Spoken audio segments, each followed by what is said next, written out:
Morning. Today is January 24th, 2012. My name is Mark Cruz, and I'm here today to interview Calvin Scott, former President of AmSECT, and we're very happy that Calvin has graciously allowed us to come to his home and conduct this interview.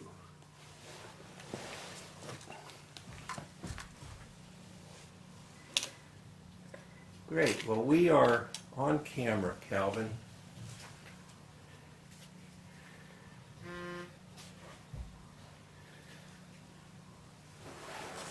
Calvin, it's really good to be here to visit with you today, and I'd like to go through a few questions at the beginning of this interview on your background and how you really got into the field of perfusion. How did you become a perfusionist, Calvin? Well, actually, as far as background is concerned, I was a pre-med student, as a number of the perfusionists were, and I didn't make it into med school, and I got into laboratory technology, primarily to keep my interest up. So if that opportunity did come to go to med school, I would not have lost my interest. So, but it didn't work out as far as getting into med school was concerned. So after having been in perfusion and all the things that occurred there, I feel that there was really no great loss. Perfusion is not like medicine, but it isn't too far from it with all the things that we have done. And when I say we, I mean all of us who are in perfusion at some period of time. I know that we've done some grand and glorious things, whether we want to claim credit for it or not. It has happened. Yes. What years did you practice clinical perfusion, Calvin? Well, I started training in 61, and I guess after about 2 years, and then back in those days, we had a cardiologist who came from another, well, this was at the Veterans Administration in Los Angeles. And of course, at that time the discipline was very new, and we had there was a cardiologist who had read up, boned up. I guess he figured he knew all the whereas and whereas of perfusion at that point. So he, I guess, was really a mentor for me, and he showed me how to set it up, and I would set it up for about a year, and then bit by bit he'd let me do a little bit more. And after about 2 years, I guess, the chief of the service made the announcement, well, I don't think we're going to need Dr. Whatever, I can't think of his name right now, and Scott is going to take over. Great. Well, I appreciated the confidence, and of course I really kind of got the jitters, because you know, when you're running around doing errands for somebody, and then the next thing you know, you sitting in the hot seat, that's a different story. Sure. That's a different story. Was all your on-the-job training conducted in the OR, or did you have any animal experience? Yes, we had, and we duplicated what we did in the OR with the animals. And back in those days, with the equipment that we had and the scheduling that we had, being with the VA, we weren't one of these hospitals that had surgery going on almost every day. Once a week was our schedule. And of course, we worked in conjunction with UCLA. The UCLA had a combined residency training program in several fields with the VA, and so including we didn't do too much working with their heart team, but we would, if they have certain problems or certain issues to come up, we would go over. And when I say that, I think of one issue that UCLA was, I think, pretty well known for, is that cardioplegia that we were doing in those days, which was instituted by Dr. Jerry Buckberry. Yes. Now, there are a lot of changes that have been made since then that all of you youngsters out there would know about. And but I think Dr. Buckberg was one of the pioneers in that field. Yes. And again, to answer your question, actually, my entire perfusion, I started, I guess, about 63 or 64, and I retired in 85. I see. I was in roughly about 25 years, 20 to 25 years. Now, I also stayed in, along with that, I was one of the older persons to get into perfusion. You've got a whole slew of youngsters who are coming in now, some fresh out of college, some fresh out of high school. Yes. And of course, I had been out of college, out of high school, married with a child, and that sort of thing. So the years were there. I think I was, close to 40 years old, well, about 30, 35 or so when I got into perfusion. And being an adult hospital, what were your most common procedures back in the 60s? Were they valvular? They were valvular, both aortic and mitral were the main valves. And of course, as time went on, we learned to do about other things, and the surgeons would take a shot at things. Now, mapping was one of those. I think, well, that's what we refer to it, but maybe you youngsters have another term for it now, but back in those days it was mapping. To treat arrhythmias. Right. Yes. And of course, when coronary artery bypass grafting came into vogue, I'm sure you ended up doing quite a bit of those in the Yes. 70s and 80s. Yes, we did. Who were some of the surgeons that you worked with, Well, Calvin? I started off, the person who was in charge of the program at the VA was Dr. John Burroughs, who was a graduate of the school in Baltimore.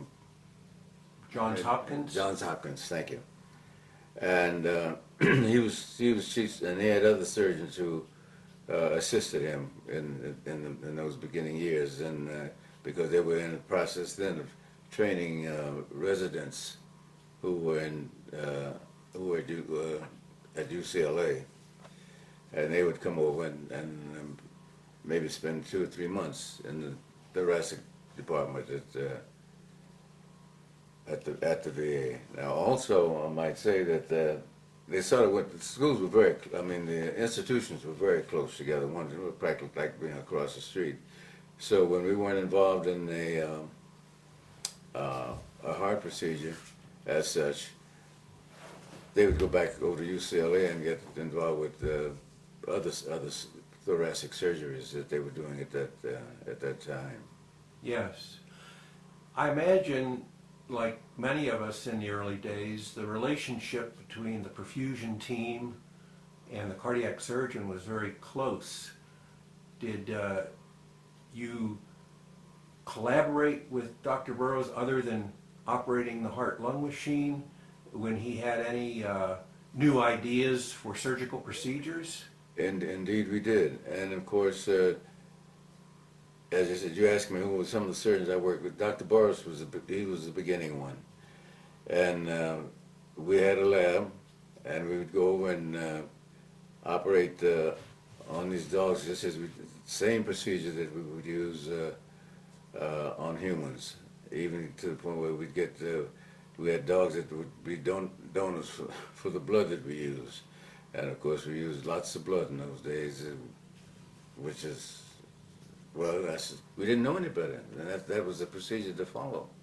And of course, as time went by, we gradually cut down on that and used other things. But yes, whenever Dr. Burroughs would come up with an idea about something, we'd talk to us about it, and then we'd get in the lab and try to see what we could do with it, work it out.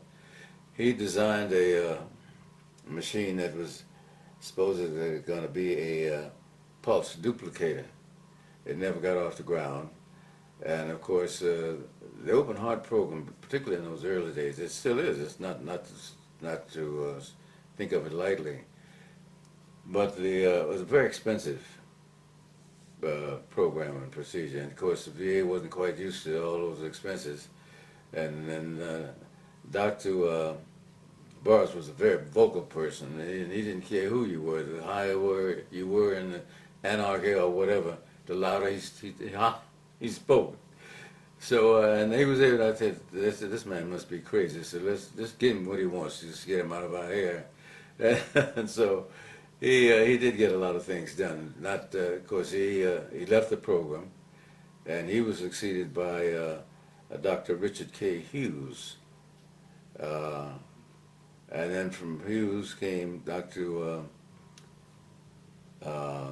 Joseph S. Carey, who we became very close and very, very good friends, like an extended family. Joe was a bachelor when he started.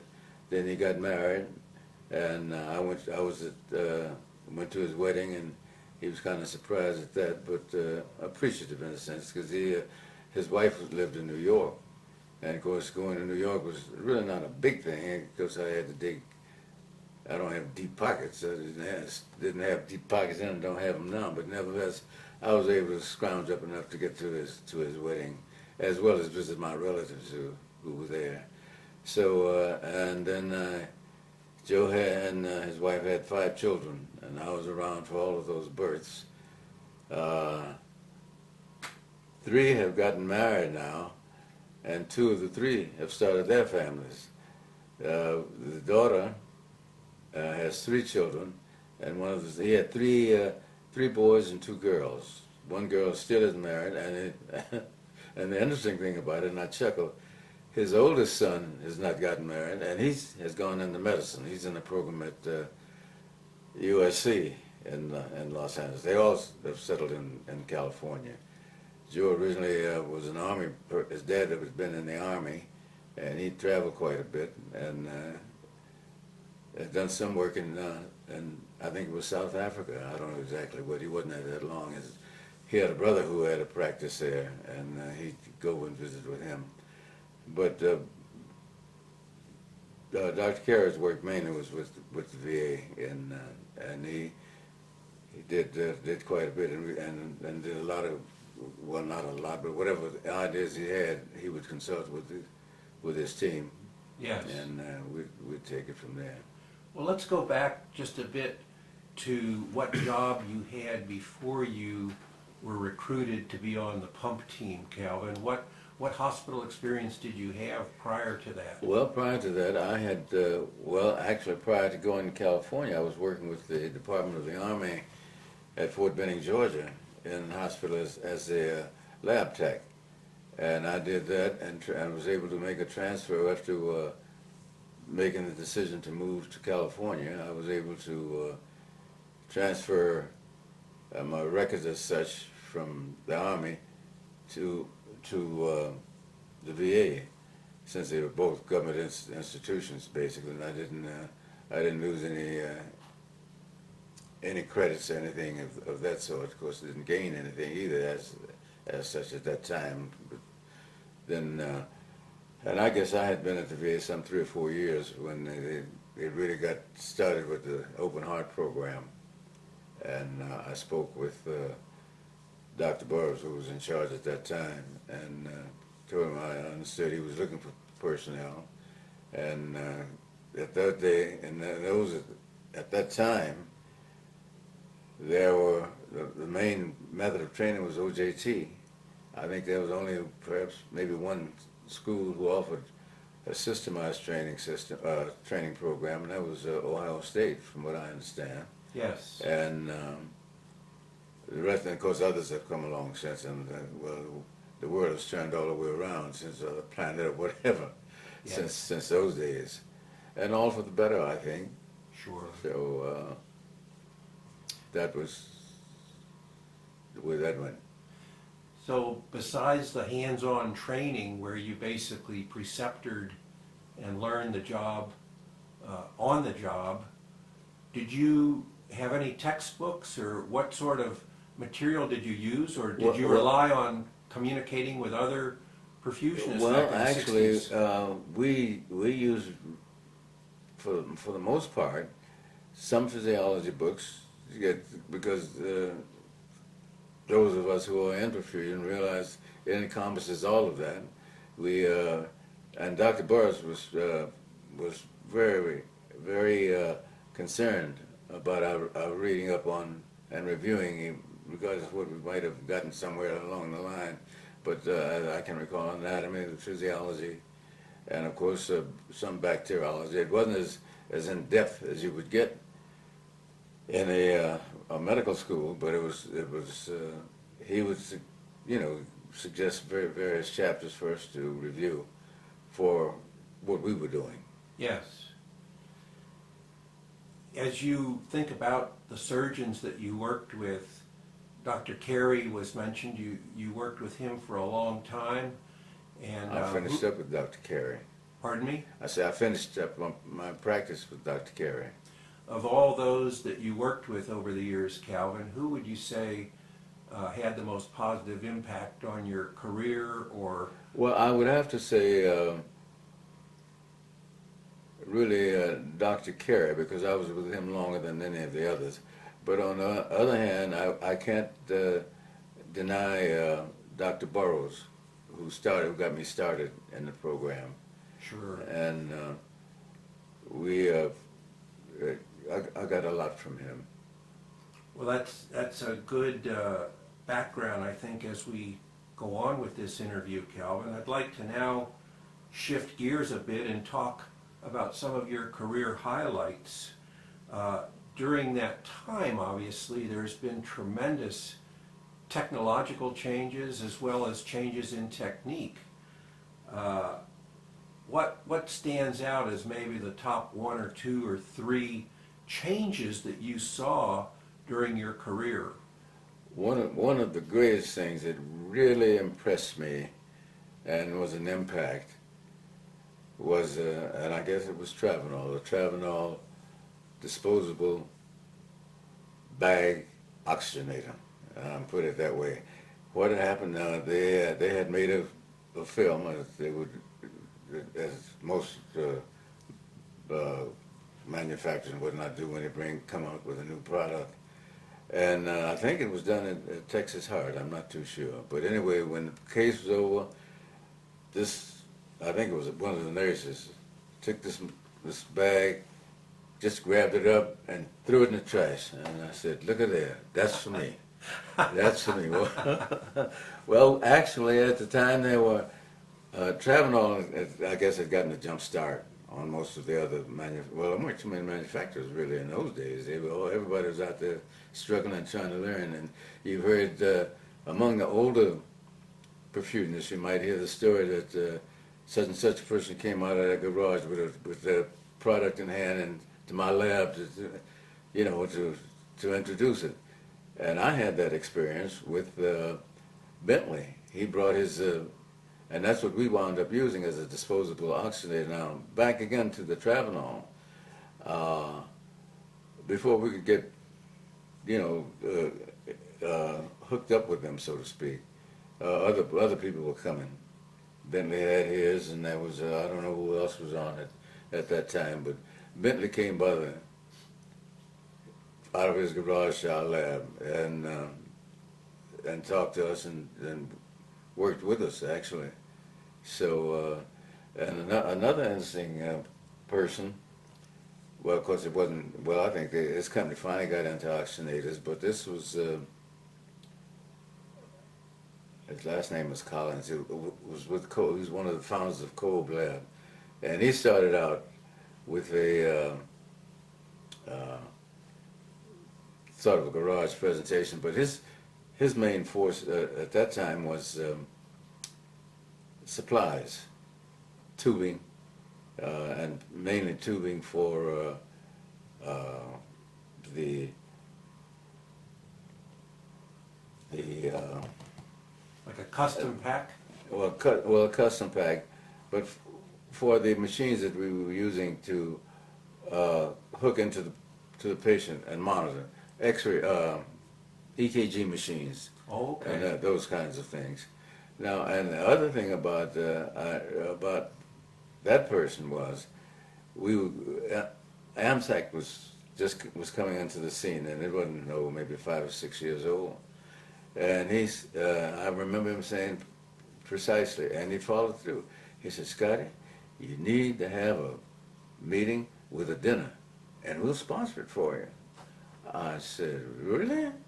I didn't know too much about those kinds of things. And we were all just getting started. So we had the dinner. He sponsored it. And Wonderful. it was great. And so, and of course, he just took off, not necessarily from that experience, but he was out there building a business, and he built it. And I think they've said it was known as Cove, and they were in just outside of Denver at one point. Now I don't know where. I think they've changed the name, but I still think they're in the same location. I believe that's true. I think that Soren I think that's took the them name. over. I'm not. Of course, all that happened after my time, so to speak. So I don't know. But and of course, the persons who founded it, I think they sold out. And they're somewhere relaxing in whatever, in California. Sure, sure. Whatever. So prior to the disposable era, you had to use reusable oxygenators and equipment and Exactly. hand cut the tubing. The one thing I can say about that is it developed strengthened my hands and fingers, because we had to use that to tighten screws and that sort of thing. Because once you got set up, you didn't want to put pliers or anything like that on it. You could tighten it enough, and I learned to do that, to tighten the connectors. And then that, of course, with the advent of disposables, all that went by the wayside. Sure. And I can remember Dr. Hughes was partly responsible for this. Now, they probably were doing it in other hospitals, but all of us, we were having a terrific time with infections. And it was perplexing to everybody. And Dr. Hughes was consulting with his colleagues and whatnot, and couldn't quite find out what it is. So he said, okay, we're going to sterilize the whole operating suite. And what he did, before we'd have a case, the cleaners would go in with some type of disinfectant and do the walls and all the tables and the whole bit. And nobody was allowed in that room till after the surgery. And then he also designed what we call a pass-through box, because specimens were going out to other areas, to the labs and that sort of thing when we were operating. And so they had a pass-through box for that to try to keep out the infection. But the one thing that they called him on, when I say they called him, the hospital engineers, he wanted to put a cover on the floor and saturate that. He said, you can't do that. That's not it. So he didn't have any choice. They overruled him on that. But anyway, that was one of the things that he did. Secondly, he insisted that all the nurses wear pants. Now, as I said, they may have been doing it elsewhere, but they hadn't been doing it in that area, and as far as I know. And what had happened, one of the circulating nurses was flipping around and operating, and a skirt got caught in the pump. And back in those days, we had pumps. Some pumps were made to the side of the console, some on top. And even if that, of course, brought about different ways to secure protect the pumps from such things as happened. I don't think that was a great catastrophe, but it scared everybody half to death. Sure. Well, that scared you because it stopped the pump. Oh. And this was the arterial pump. There wasn't a what. Oh, gee. So. Got everybody's attention. Yeah, absolutely. So he said, all right, of course, some of the ladies said, oh, great, because when they get to stooping and squatting and all that sort of thing with pants on, they didn't have a problem. Yes. And some of them didn't care, even with their skirts, or whatever they were wearing in those days. But the pants really turned out well. And of course, I don't think you can go in an operating room anywhere now and not find, the female personnel wearing pants. Sure, sure. So obviously the transition from reusable equipment to disposable was a huge change. Are there any other technological innovations or even practice innovations that stand out in your mind as being particularly important? Well, Yes, I think in relation to the priming of the, I don't know just what's used these days, but we began to reduce the, well, back in those days we would, using whole blood that we would convert with heparin and I think calcium chloride we used for that. And I can remember on an occasion, and I had gotten to the point, having worked with this cardiologist I was talking about from the beginning, he told me how to, what to measure heparin, amount of heparin to put in the bottles before to be placed in the pump. And of course, regardless of what he said or when he said it, I always go back. I said, "You said such thing?" "Yeah." Well, he misunderstood me because the dosage was 2 milligrams of heparin, and I think 6 of the calcium chloride. Well, somehow or another, I guess I said 20, and he said, "Yeah." So we had a whole bunch of bottles with 20 milligrams of heparin, and folk were wondering why, when it came time to convert from the heparin, it wasn't working. And I said, "Well, what let's review this." This was under Dr. Burroughs was in charge in those days. So we got the patient through, but that was a scary occasion. Now, on another occasion, a question came up. This question came up in, I think, one of the AmSECT meetings, or one of the after meetings when we used to sit around and chew the fat about what we'd done and what's going on. And somebody propped up with, "Well, now, what would you do if you had a patient that was allergic to fish and you had perfused him and got ready to convert him, and of course the conversion drug, I think it was protamine, Yes. and protamine was a fish derivative. What would you do?" Somebody said, "Well, we used the protamine and we didn't know we used the protamine." And he got, he survived, or she survived, or whatever.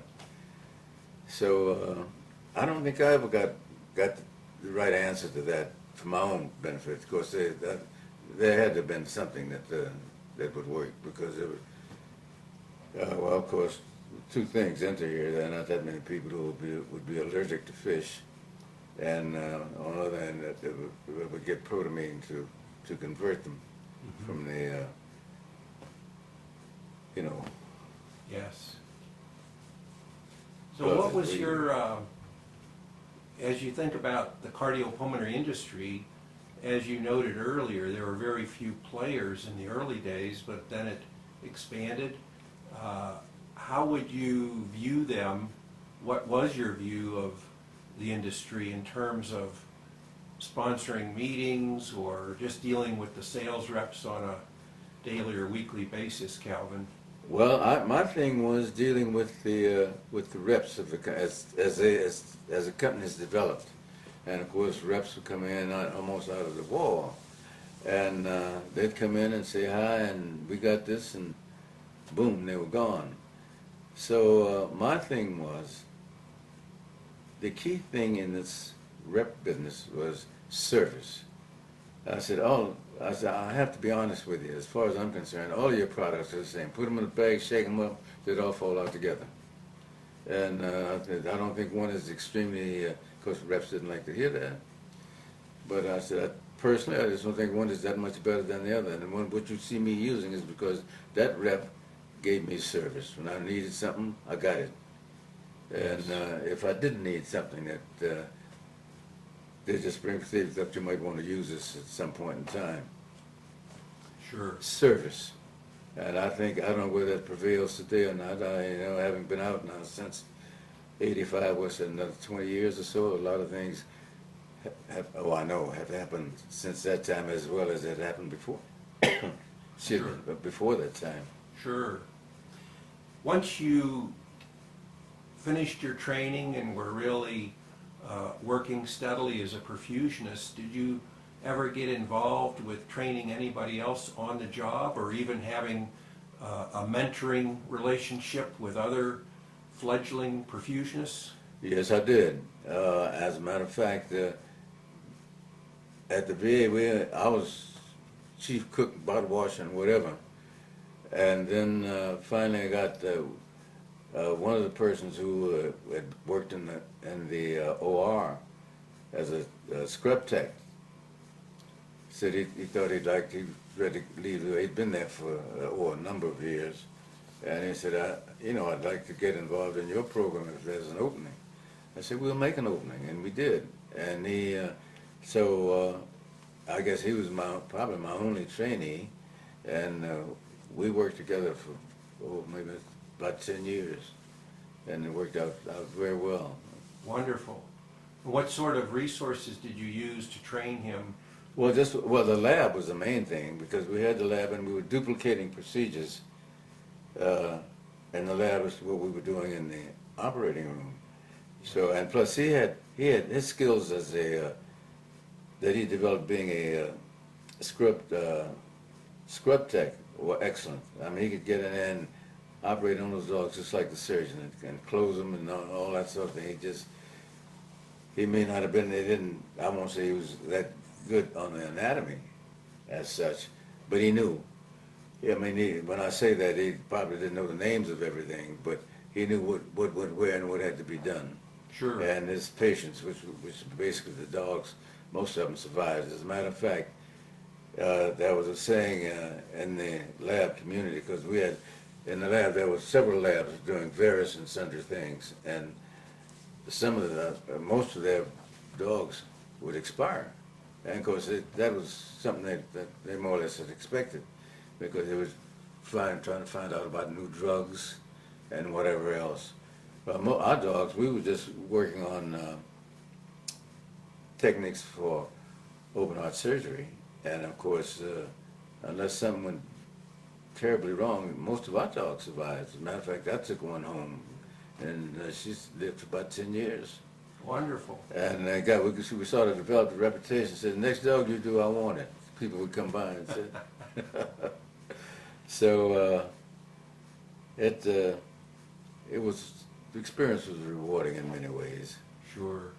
As you think back on your career in perfusion, are there any cases that stand out in your memory as being particularly memorable, whether they were good cases or bad cases?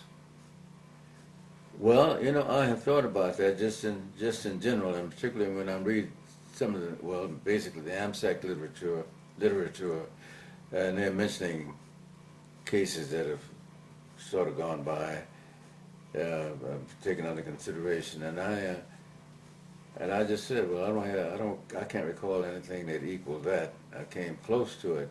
Not that I said we had the best techniques in the business, but I guess it was because of the volume of work that we did.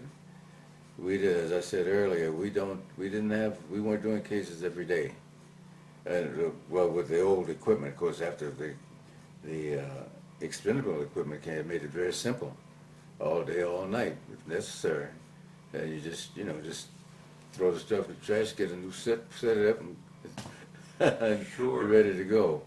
But I really, I can remember some things that happened, but I just don't remember the details enough to really make a presentation on it. Sure. I've got a two-part question, and that is, what was your individual approach to doing a case? Let's say a case was posted the evening before. How did you approach a case? And secondly, what did you most enjoy about doing perfusion cases, Calvin? Well, I guess I'll answer your second question first. The most enjoyable thing I did was the fact that the patient survived. That was and I might say on insert right there that one of the things I learned about doing perfusion was how much trauma the human body could take and still survive. Because friends, I want you to know, but in those early days we did everything we could, not trying to expire them, but we didn't know any better. Yes. Like the at overdose of heparin I was and preparing the bottles for, blood bottles for surgery, that sort of thing. But we were able to bring them back.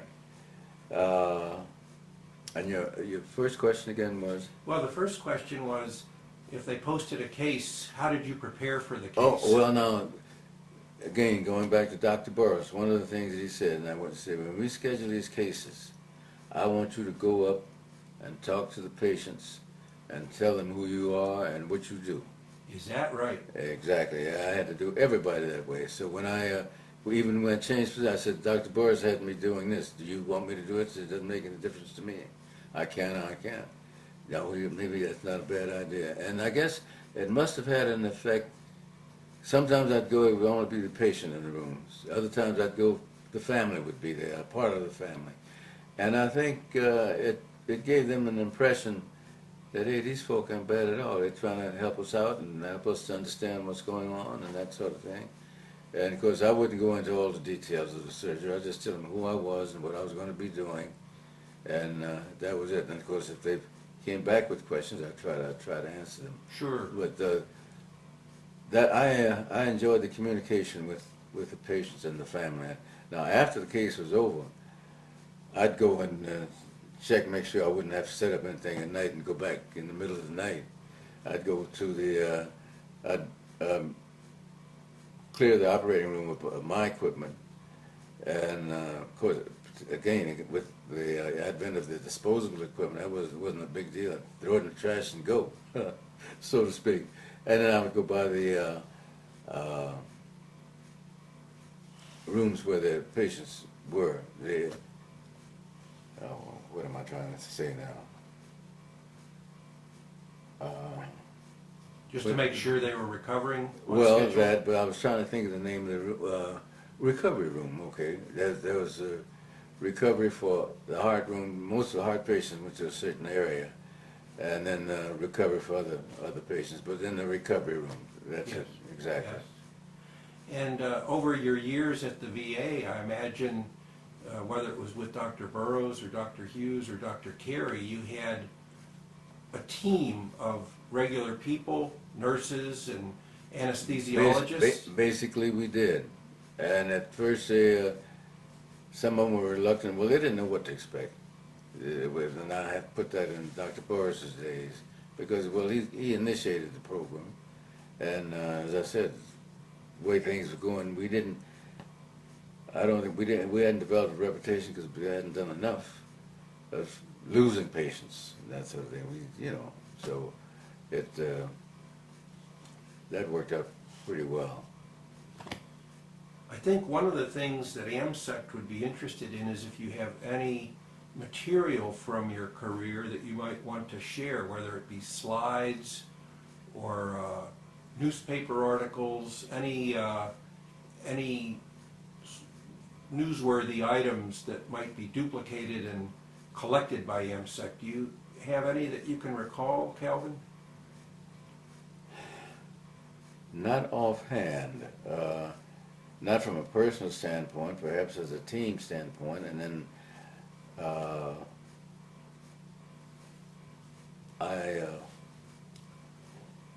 I'm afraid I'll have to pass on that one for the moment. Now maybe I'll dig through my archives as such and see what I can come up with. Well, that would be terrific. And I have some slides from AmSECT meetings, not slides, tapes that we made back in those days. Yes. And from various meetings, and I'll try to scrounge those up and see. And now when you say AmSECT would be interested, would they want to create a sort of a portfolio of these things? I believe so. I haven't really worked out the details, but because I would need to get them in there so you could get them prepared in time. I guess you would want to show them at the meeting in not necessarily. In Not necessarily. Time's okay. a little short for the meeting in March. Oh, okay. Well, But, then just to archive the material, I'll photographs, that sort of thing. Photographs Photographs. of early meetings, and anything that you might have would be terrific. I'd like to move on now to the last section, Calvin, and that is something that I've titled Perspectives, Philosophies, and Reflections. This may be a difficult question, but what do you think that are some of the personal, professional attributes that contribute most to a person becoming a good perfusionist? Well, I would say someone who is not self-centered, who's willing to devote the time regardless of what it is. And I'm sure that's rather might be a difficult thing for some of the younger perfusionists now, since things have developed where they can get in and get out in a hurry and don't have to do those long hours that some of us older folk know about. So, Attention to detail often comes up. well, that's not, it is. That's I think that's very important, and being willing, even though I said that they don't particularly have to have these long hours, in the event that something came up, how would they feel about really, having at it and getting the job done, as opposed to, and I've seen, even back in my day, I said, they need to do something about this. We're just staying in here too long. I've heard those kind of, but that's not what it's all about. Sure, sure. Another fairly general, broad-based question, and that is, tell us what it means to you to have been a perfusionist. Were you happy the way things turned out, starting out in the laboratory and ending up spending most of your time as a clinical perfusionist? What did it mean to you to be a perfusionist, Calvin? Well, it was a very rewarding experience from beginning really to the end. Going in, learning about these various and working with the various facets that we had to work with, and then seeing the progress that was made over the years, and looking back and saying, well, we used to do this, but oh, look at us now, Yes. that type of thing. So it is one of the things, I don't know whether, I guess perhaps all of us have some sort of a experience of that nature, regardless of what we do. We see improvements made and changes occurring, but I don't think it has quite the impact. When you're working with a human life, that's a different story. Yes, yes. A lot of different stories. It's not your everyday run of the mill, so to speak. And though you don't get out here and talk about it, if you just happen to mention, well, and I get this frequently, you retired, what'd you do? Well, I was VA employee. Oh, well, what'd you do? And then I tell them, oh, really? Really? Yes. Yes. But and that in itself was a reward. Sure, Being sure. the fact that they realized it. Someone would say, "I never heard of that," and then of course there are others. Oh yeah, I had that myself. So many years ago, 2 or 3 years ago, Yes. and that sort of thing. So besides the personal satisfaction as you left the OR after a good case, you got heavily involved with some of the continuing education activities. You served as a president of AmSECT. Can you tell us briefly just a little bit about your involvement at the national level when you were there for some of the very early activities that were important to our field? Well, at the stage of the organization when I was president, as I recall, we were having, as most organizations have, even as our government is having, with finances. And of course, we had a person who was in charge of the administrative sector, who's of course no longer there now. But one remark that he made after I was when I was retiring from my presidency, he said, well, one thing he did, he he took care of the debt that we were in. It's not quite as bad as it was. Well, I didn't exactly do it. I had help with the people who were around me, and we were able to persuade them that certain things had to be done, that sacrifices had to be made here and there, and it was done, and we survived. Sure. The other situations, of course, I enjoyed the fellowship and the meetings that we had. I didn't make, and I don't know whether the present president does or not, but I didn't make many regional meetings except for one I was in, my own regional meeting.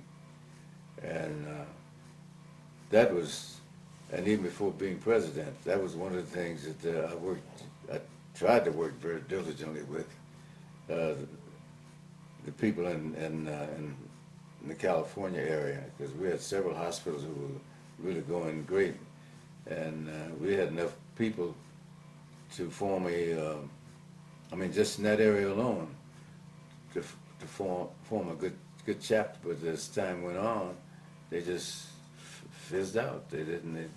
I don't know why they lost their interest, but they would come to the national meetings and other meetings that were in the area, but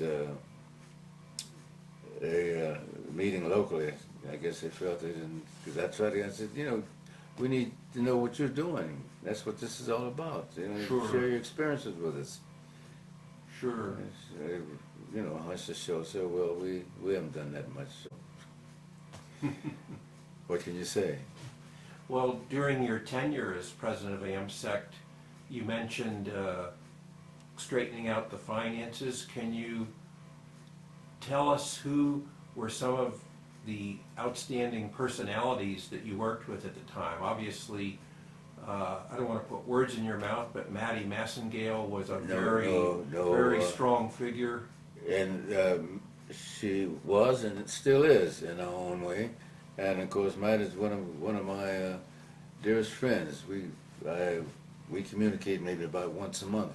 Wonderful. Have done over the years, and of course, Mattie, as nearly everyone knows, is still as active as she can be. Because like all the rest of us pioneer folk, we have our medical problems now. She's not able to do a lot of things that she probably would like to do, but she isn't. She's not falling behind.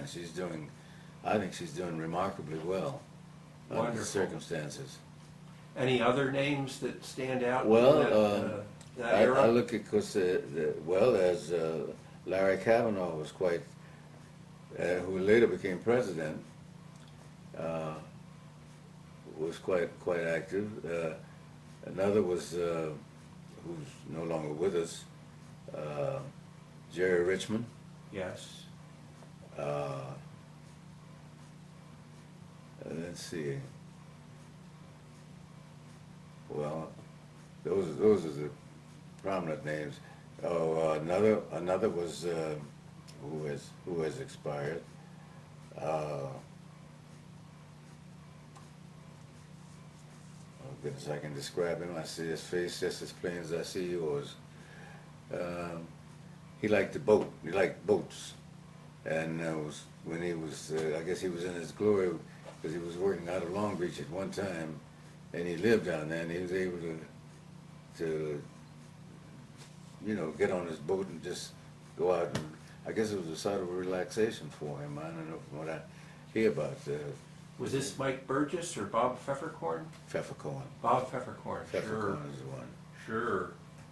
And you were on the American board at one point, weren't you, in the early years? Yes, I was. Working on the examination. Right. And that was an interesting experience. And of course, one of the main stalwarts in that, well, I guess you might say there were two, but as far as I'm concerned, one of the main ones was Jim Deering, and then of course Charlie Reed. And Charlie had, in a sense, that in the beginning time, had pretty much all of the impression that I got, and most of us had, was he had Texas hard behind him. Whatever he wanted to do, he could do it. So then there was another who was a sort of a cohort of Charlie's, was Earl Lawrence, Yes. who was quite active. Yes.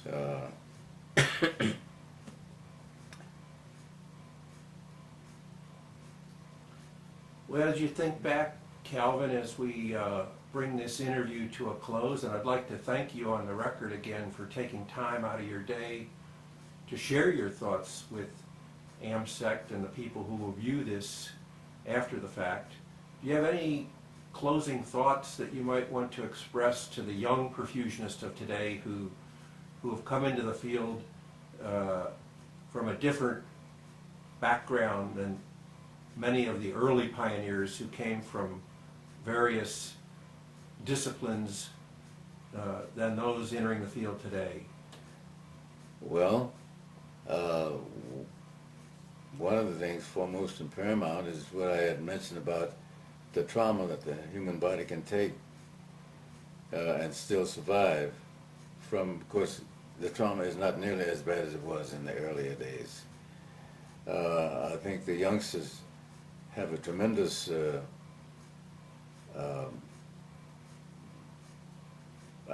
say background of knowledge, if not personally available to them now, much more than we had when we were coming along. There have been books published about the profession that they can get information from, and I think it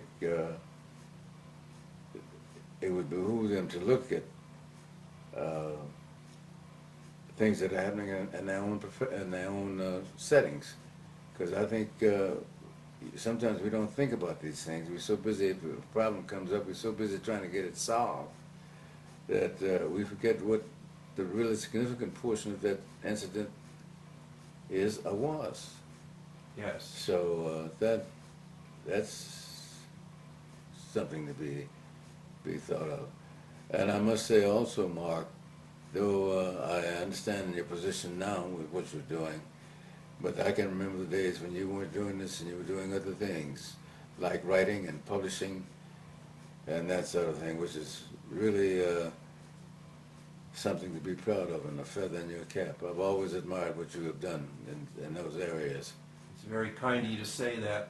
Like you, Calvin, I worked in a setting where we weren't terribly busy, and we had a wonderful medical library, and it really, I think I was influenced by the surgeons I worked with, and we're all learning back in those days, and so the way we all grew up together was going to the library and reading about this or that. And I'll make a confession to you, I didn't even know how the blood circulated through the heart when I got into the field, so I had to look up the anatomy of the heart. So it's been a great interview. I want to thank you again for your time. Thank you for having considered me.